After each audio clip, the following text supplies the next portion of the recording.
Dear student, welcome to my YouTube channel. পৰীক্ষাত প্ৰশ্ন common নপৰিলে তোমালোকে কি কৰিবা? পৰীক্ষাত এই চাৰিটা ভুল কেতিয়াও নকৰিবা।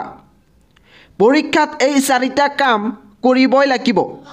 নহলে কিন্তু তোমালোকে মহা বিপদত পৰিবা। এই নিয়ম কেইটা প্ৰতিগৰাকী ছাত্ৰ ছাত্ৰীয়ে জানিবই লাগিব। সৰু সৰু কথা কিন্তু বহুত ইম্পৰ্টেন্ট। পৰীক্ষাত প্ৰশ্ন কমন নপৰিলে তোমালোকে কি কৰিবা? কি কৰিলে তোমালোকে মাৰ্কস পাবা? এইটো ভিডিওৰ একেবাৰে শেষত কৈ দিয়া হ'ব। গতিকে তোমালোকে স্কিপ নকৰাকৈ সম্পূৰ্ণ ভিডিওটো চাবা। প্ৰথমতে আলোচনা কৰিব বিচাৰিছো পৰীক্ষাত এই চাৰিটা ভুল কেতিয়াও নকৰিবা। তাৰে 1 নম্বৰ, পৰীক্ষা হলত তোমালোকে ক্যালকুলেটৰ, মোবাইল নাইবা ইলেক্ট্ৰনিক ডিভাইস ল'ব নোৱাৰিবা। যদি এইবোৰ ধৰা পৰে তেতিয়াহ'লে তোমালোকক পৰীক্ষা হলৰ পৰা এক্সপেল কৰি দিয়া হ'ব। ইয়াতে স্পষ্টকৈ লিখা আছে। গতিকে তোমালোকে এই ভুলটো কেতিয়াও নকৰিবা। 2 নম্বৰ, পৰীক্ষাত তোমালোকে কেতিয়াও ৰেড পেন ইউজ নকৰিবা। ইয়াৰ পৰিৱৰ্তে ব্লু নাইবা ব্ল্যাক পেন ইউজ কৰিবা। ইতিমধ্যে আসাম ষ্টেট স্কুল এডুকেশ্যন বোৰ্ডে এই কথা প্ৰকাশ কৰিছে। 3 নম্বৰ, তোমালোকে পৰীক্ষা হলত কোনো ধৰণৰ প্ৰিন্টেড নাইবা হ্যান্ড ৰাইটেন মেটেৰিয়েল ল'ব নোৱাৰিবা।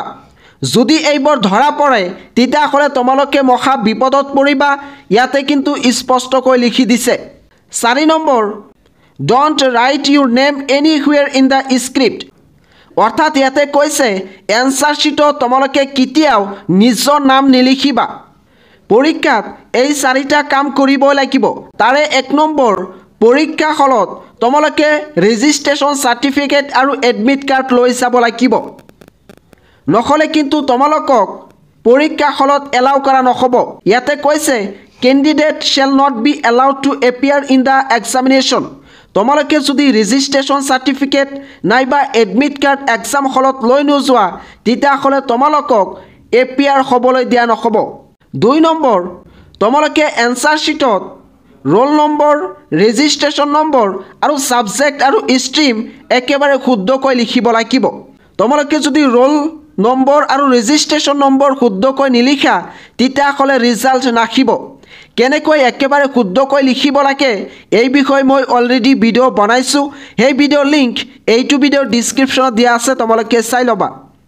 3 নম্বৰ, পৰীক্ষা হলত তোমালোকে 3 ঘণ্টা সময় বহি থাকিবা। কিছু সংখ্যক ছাত্ৰ ছাত্ৰীয়ে 2 ঘণ্টা পিছতে ওলাই আহে, কিন্তু তোমালোকে আগতেই পৰীক্ষা হলৰ পৰা ওলাই নাহিবা। পৰীক্ষা হলত তোমালোকে 3 ঘণ্টা সময় বহি থাকিবা। পিছত তোমালোকৰ কিবা কিবি মনত পৰিব পাৰে আৰু সেইবোৰ লিখি থৈ আহিব পাৰিবা। 4 নম্বৰ, গণিতৰ পৰীক্ষাৰ দিনা যদি কিবা ক্যালকুলেশ্যন কৰিবলগীয়া হয় তেতিয়াহ'লে এনসাৰ শিটৰ এফালে এনেকৈ অবলিক চিন দি তোমালোকে ক্যালকুলেশ্যন কৰিব পাৰিবা। কিন্তু এই কাম তোমালোকে OMR শিটত নকৰিবা।